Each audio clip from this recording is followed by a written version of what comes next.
খুবই হতাশ, এটা খুবই হতাশ। আমরা তো এখানে আমরা স্টেডিয়ামে সবসময় খেলা দেখি, আজকে খুবই হতাশ। হতাশ মানে খুবই হতাশ। এই যে স্ট্রাইকারদের ব্যর্থতার কারণে আমরা দিন শেষে স্কোর করতে পারিনি। ফিনিশিং খুবই বাজে। অযোগ্য প্লেয়ারদের টিমে জায়গা দেওয়া শুরু করবে।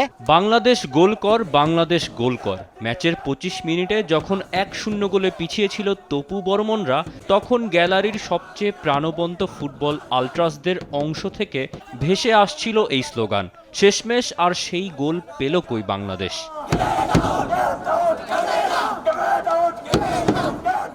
ম্যাচ শেষে প্রেস কনফারেন্সে অবশ্য কোচ হাভিয়ের কাবরেরা এখনও আগলে রাখছেন খেলোয়াড়দের।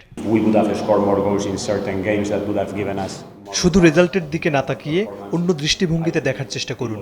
দুটি ম্যাচে জিতলে এশিয়ান কাপ বাছাইয়ে পর 3-এ আসতে পারতাম, যেটা হলো না। তবে খেলোয়াড়রা অনেক আক্রমণ করেছে, চেষ্টা করেছে।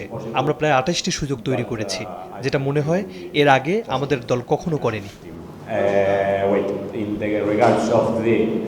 একটি গোল ফুটবলের জন্য যেটা মহা গুরুত্বপূর্ণ, তাতেই যে নির্ধারণ হয় কে হবে বিজয়ী আর কে বয়ে বেড়াবে হারের বোঝা। সেই গোল যেন সোনার হরিণ হয়ে দাঁড়িয়েছে জাতীয় দলের ফুটবলারদের জন্য। কিছু সমর্থক অবশ্য বাংলাদেশের লাগাতার আক্রমণ এবং প্রচেষ্টাতে স্বস্তি খুঁজে নিচ্ছেন। স্ট্রাইকার অনেক চেষ্টা করছে, আপনারা দেখছেন যে বারবার অ্যাটাক হয়েছে, এত বেশি অ্যাটাক আমরা খুব কম দেখি বাংলাদেশের ম্যাচে। দেশের কমতি প্রথমে ছিল একজন 9 নাম্বার, একদম স্ট্যাবলিশ 9 নাম্বার আমাদের নাই, ভালো ফিনিশার নাই। তো আমাদের খেলা দেখতে আসা উচিত, আমাদের সকলেরই খেলা দেখতে আসা উচিত। আশা করি আগামী ম্যাচ থেকে কামব্যাক করবে। আসলে প্লেয়ারদের টেকনিক্যাল আরও উন্নতি করা দরকার, এই বিষয়টা আমার লক্ষণীয়। তো ওইটাই আর কি, আসলে ফিনিশিংটা আরও ভালো করতে হবে। বাংলাদেশ জিতলো, বাংলাদেশ সবসময় বাংলাদেশ। সামনের যে খেলাটা আছে 16 তারিখ, বিশেষ করে সেই ম্যাচটা আমরা জিতেই শতভাগ আমরা ঘরে ফিরে যাব। ম্যাচ শেষে খেলা দেখতে আসা বাফুফে সদস্য ও সাবেক ফুটবলার সাইদ হাসান কানন দুষলেন ঘরোয়া লিগে বিদেশি ফরওয়ার্ড খেলানোর প্রবণতাকে। ম্যাক্সিমাম স্ট্রাইকিং পজিশনে অ্যাটাকিং মিডফিল্ডার এবং রাইট লেফট সাইডে কিন্তু ম্যাক্সিমাম প্লেয়ারই কিন্তু বিদেশি খেলে।